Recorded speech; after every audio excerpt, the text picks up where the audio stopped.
Hello, my name is Evie and welcome to the next virtual story time with Mass.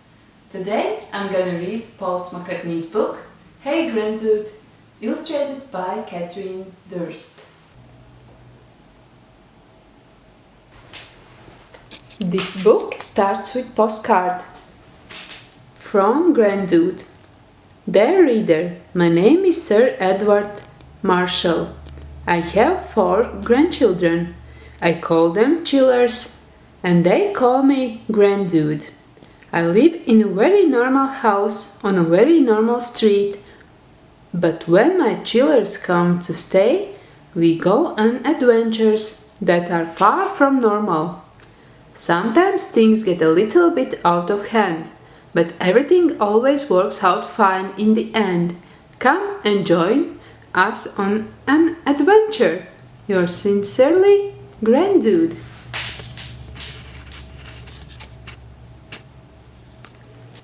Lucy, Tom, Anne and Bob were spending a weekend with their Grandude. Today was one of those days when nothing felt quite right.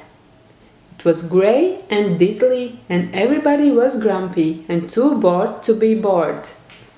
Cheer up, chillers, said Grandude, and he pulled out a pile of postcards from the back pocket of his trousers. Look at these!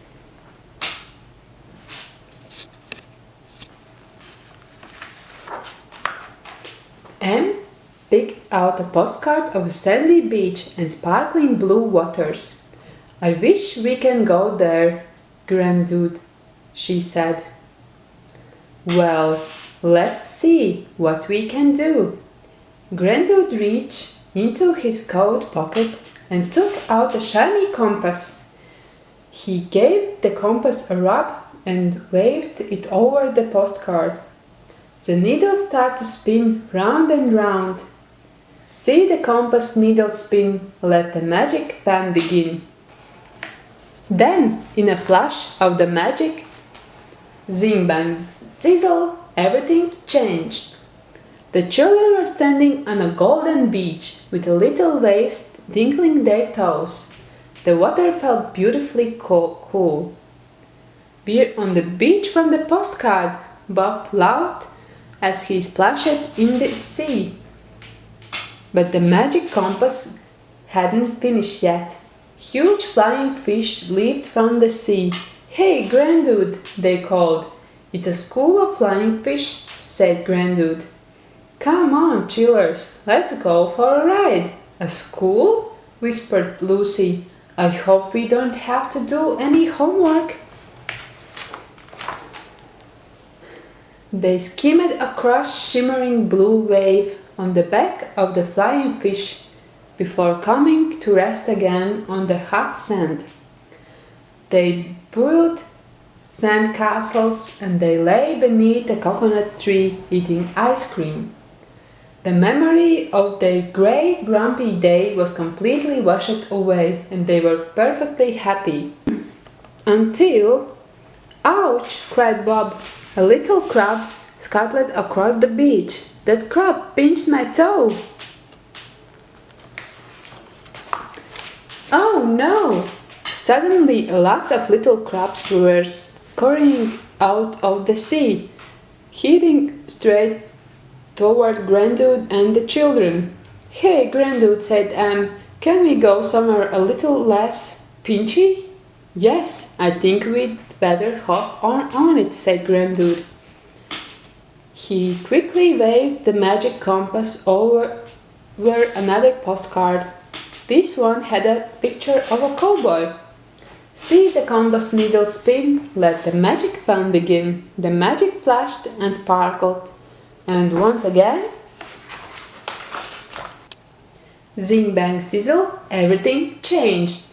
Grandude and the children found themselves in a desert valley with the spinkly green cactuses.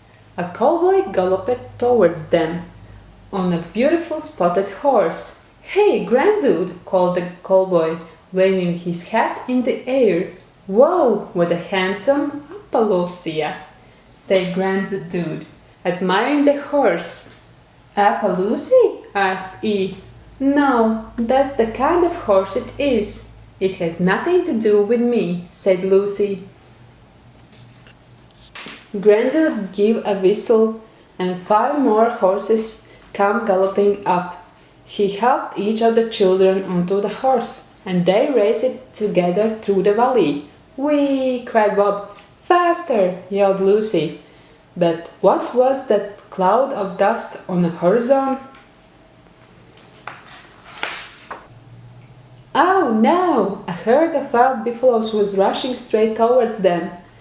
The canyon echoed with the sound of 100 hoofs. Before they could ride to safety, Tom's horse reared and he tumbled to the ground. Hold on, Tom, shouted Grandude, snatching a rope from the cowboy's saddle. With a thrill, he lassoed Tom and hauled him onto his horse. Right, chillers, cried Grandude, as fast as you can.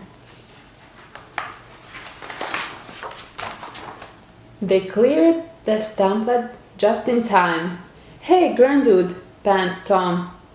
Perhaps we could go somewhere a little less stumpy. Yes, good idea, said Grandude. And I think I need to cool down. Once again, he wiped out to the magic compass and waved it over a postcard. See the compass needle spin? Let the magic fun begin. Before the children could see the picture, magic sparkled and flashed, and in the blink of an eye, zing bang sizzle, everything changed. They found themselves high on a hill in the afternoon sun. The children laughed as they rolled in the sweet-smelling wildflowers that seemed to stretch forever. Grandude pulled out his trusty guitar and began strumming a song. Hey, Grandude, mooed some friendly cows, their bells tingling along to the tune. Grandude drew a small telescope from his pocket, and they took turns looking at the snow-capped peaks. But soon they heard a rumbling sound. Oh no! Hey, Grandude, look! Yelled Lucy as she peered through the telescope. A huge wall of snow was sliding down from the mountain above. Avalanche! Quick, chillers! Cried Grandude. Jump! Just before the wave of the snow reached them, Grandude and the children leaped onto one of the cows. Up, cow, up! Grandude cried. Magic swirled from the compass, lifting them all higher and higher off the ground, sailing them safely through the sky, with the sea of snow rushing beneath them. Swiss cows are exceptionally good flyers, said Grandude. Now riding a flying cow is a lot of fun, but it had been a very long day. Hey, Grandude, said Lucy with a yawn. Maybe we can go somewhere a little more sleepy? Said Grandude with a chuckle. That sounds like a very good idea. This time, instead of the postcard, Grandude pulled out a photography of his own house from his pocket. Magic compass, one more spin. It's time for bedtime to begin. He waved his compass over it, making the magic sparkle and spin. And just like that, zing bang sizzle, they were back in Grandude's living room, and the compass hadn't finished yet. With a final flash of magic, the children were changed and ready for bed. Their teeth were brushed, their faces were washed, and they were all tucked up tight. In a 5-minute flat, Tom and Bob and Lucy and Em were fast asleep, dreaming of their next adventures. Good night, Grandude. See the compass needle spin. Let the magic fun begin.